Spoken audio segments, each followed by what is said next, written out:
Hi అండి అందరికీ. నేను మీ హారిక జైపాల్. మీరు ఎప్పుడెప్పుడు అని ఎదురు చూస్తున్న ఆసరా పెన్షన్స్ గురించి అయితే ఒక న్యూస్ తీసుకొచ్చాను. సో ఇది మీరు విని డైజెస్ట్ చేసుకోవాలి, తప్పదు. ఓకే, సాగదీయకుండా సాఫ్ట్గా మనం మ్యాటర్లోకి వెళ్ళిపోదాం. అంతకన్నా ముందు మన ఛానల్ని కొత్తగా ఎవరైనా చూస్తుంటే సబ్స్క్రైబ్ చేసుకోండి. వీడియో నచ్చితే మర్చిపోకుండా ఒక లైక్ చేయండి.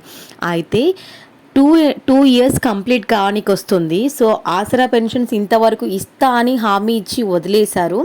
సో కొత్త పెన్షన్ల కోసం ఎన్నో దరఖాస్తులు పెట్టారు, వాళ్ళకి ఇవ్వట్లేరు. పాత వాళ్ళకి పెంచి ఇస్తామని అవి ఇవ్వట్లేదు.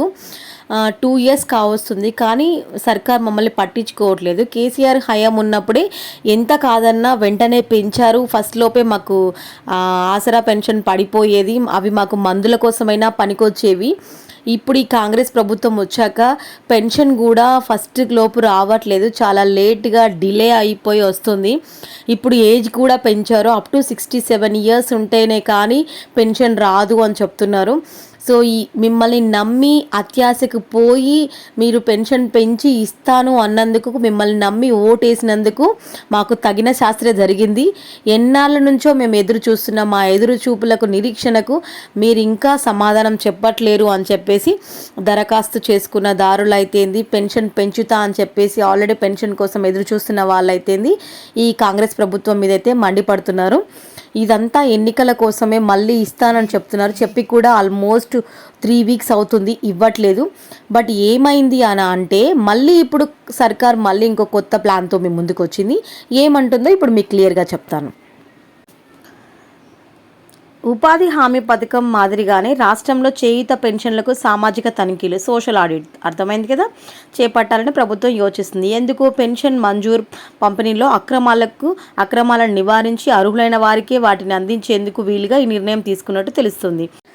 ఈ మేరకు రాష్ట్ర ప్రభుత్వం ఆదేశాలకు అనుగుణంగా పంచాయతీరాజ్, గ్రామీణాభివృద్ధి శాఖ మార్గదర్శకాలను రూపొందిస్తుంది. ఏంటవి? రాష్ట్రంలో 44.20 లక్షల మందికి పైగా పెన్షన్దారులు ఉన్నారు. ఇక్కడ ఏ లిస్టుకి సంబంధించిన వాళ్ళు ఎంతెంత మంది ఉన్నారో ఇచ్చారనమాట. అయితే వృద్ధులు అయితేంది, వితంతువులు అయితేంది, దివ్యాంగులు, ఒంటరి మహిళలు, ఇట్లా అందరు లిస్ట్ అయితే ఇచ్చారు.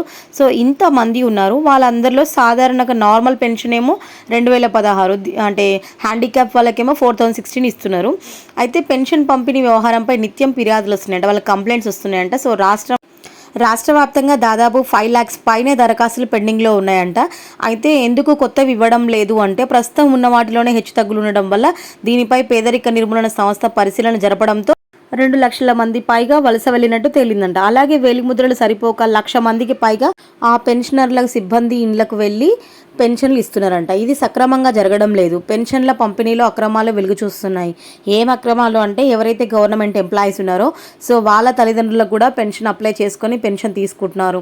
ఇంకా చచ్చిపోయిన వాళ్ళకి పెన్షన్ అప్పుడెప్పుడో అప్లై చేసే వాళ్ళకి రిలీజ్ అయినా సరే అది కట్ చేయకుండా అంతో ఇంతో ఇచ్చి మధ్యలో వాళ్ళకి వాళ్ళ పెన్షన్ తెచ్చుకుంటున్నారు. సో ఇలాంటివంతా జరుగుతున్నాయని చెప్పేసి ఇదంతా ప్రభుత్వం దృష్టికి వచ్చిందని చెప్పి ఇప్పుడు కొత్తగా అంతా పారదర్శకంగానే ఉండాలి, ఏ అవకతవకలు జరగొద్దు, అనర్హులకు ఒక్కరికి కూడా పెన్షన్ రాకూడదు, అర్హులకే రావాలి అని చెప్పేసి ప్రభుత్వం ఇప్పుడు దృష్టి పెట్టింది. ఇన్ని రోజులు నిద్రపోయింది, ఇప్పుడు 2 years తర్వాత ఇప్పుడు దృష్టి పెట్టింది.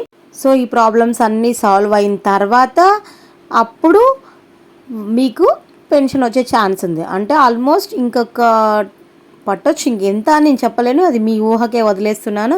సో ఇది పెన్షన్స్ గురించి న్యూస్ అయితే.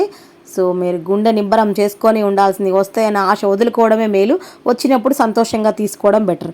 సో వీడియో నచ్చితే మర్చిపోకుండా ఒక లైక్ చేయండి. కొత్తగా మన ఛానల్ ఎవరైనా చూస్తున్నట్టయితే సబ్స్క్రైబ్ చేసుకోండి. Thank you.